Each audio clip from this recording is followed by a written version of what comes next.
Hi fellas, Paul here from GeoTools. I'm presenting this Strataview Geometrics R60. Most people know them as Strataview R48. It's really for the people that have been out there longer because I think they've been replaced by more other equipments like geodes and stratavisors and all that. Anyway, it is a 60 channel instrument for both reflection and refraction. The beauties with it is that it allows you to do data processing in the field. Whether you're doing a refraction job, you will pick fast breaks and basically process all your data right there. So it's quite interactive. I'll switch it on. Alright, so connected to a 12-volt battery. Here's the layout of all the cables and all the geophones for the 60 channels. Alright, the history of the machine is that we were using it and then we've equipped it with new cables, new geophones. The unit itself is being well looked after. As you might see the condition of it, there it is. It's an old machine, but it's been very well looked after and only used for training. So you can see the conditions of it. Doesn't have scratches compared to its age. It's in really good condition. All right, I'll fire it on. So connected to a 12-volt car battery. I'll switch it on. And yeah, it takes some time to start up. It's a computer inside, so it takes the time to boot.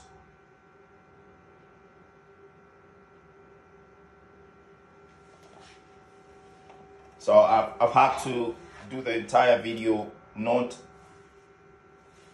missing any steps so that you can actually see. I didn't want to start the video with it switched on. I just want to take you through the entire process, so you make the judgments yourself. All right, give it a minute or two to switch to boot, just like your computer.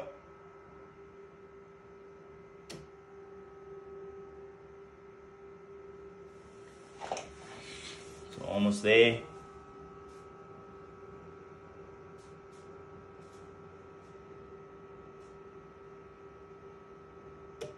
Right, there we are.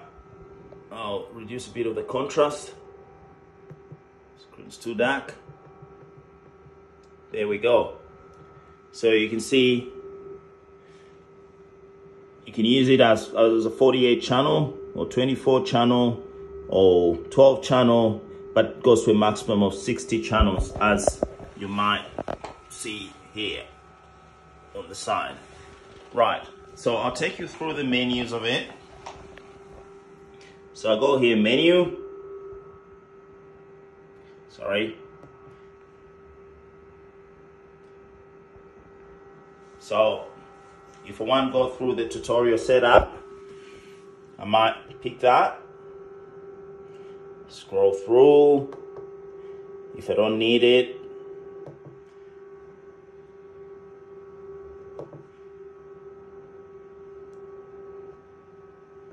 alright, so menu, so I can toggle through the menu, set the geometry.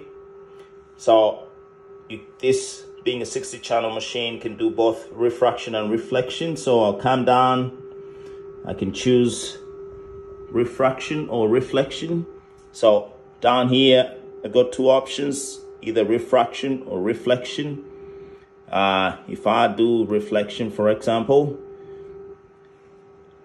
I'll set the line number, the geophone interval, which is a spacing, set the shot locations, and then other file management information like company ID and observer and job ID and all that.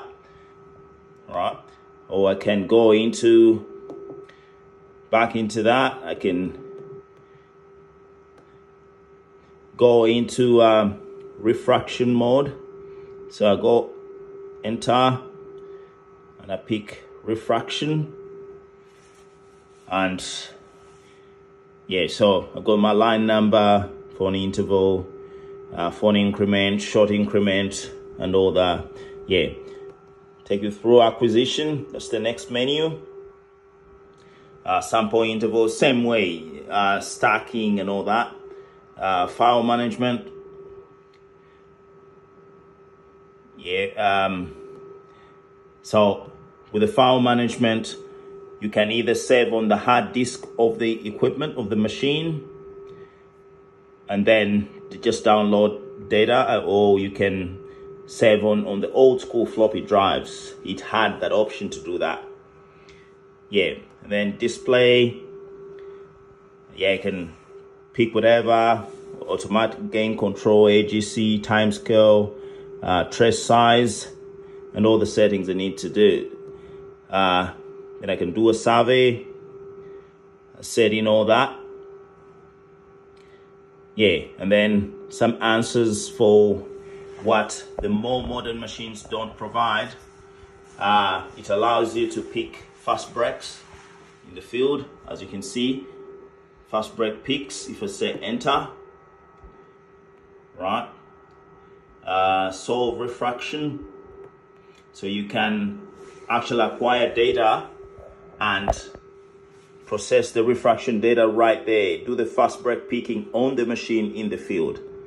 Which other seismographs, you have to do the data and go back to your office and do all the post-processing onto a computer in a program. You can pick your fast breaks on here. You can process the refractors on here, right? You can pick your linear velocity, or set your linear velocities, analyze reflectors, model reflectors, NMO display, and all that, all right? So you got answers in here. So for example, if I go in there, you can enter your NMO velocity.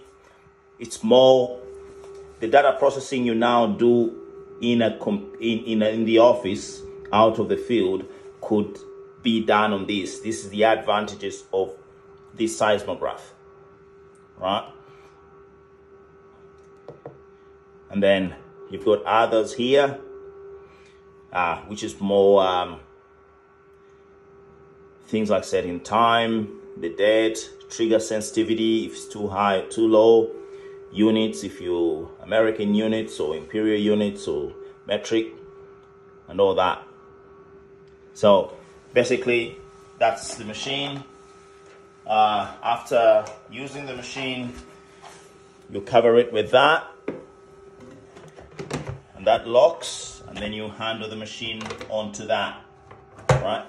So for those that might look at it and looks awkward, this is how the machines were made.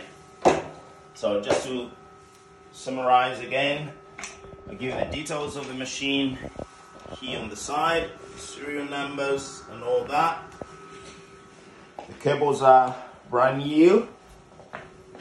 It's had old cables, and we have re-equipped it. New cables, new geophones. I'll just open that connector.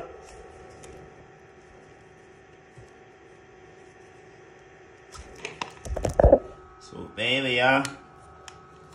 That will fit in there. And then, yeah, so that's the machine. It's so hard to come along these because I think they've been modified into another machine. So they manufacturers like to produce 24 channels. They make more money that way. They don't see the point of stacking 60 channels into one machine anymore. All right. Yeah. Paul again. I hope you enjoy the presentation. Thanks. Yeah, for more information on other geophysical equipment, get onto GeoTools, www.geotools.com.au. Thanks. Bye.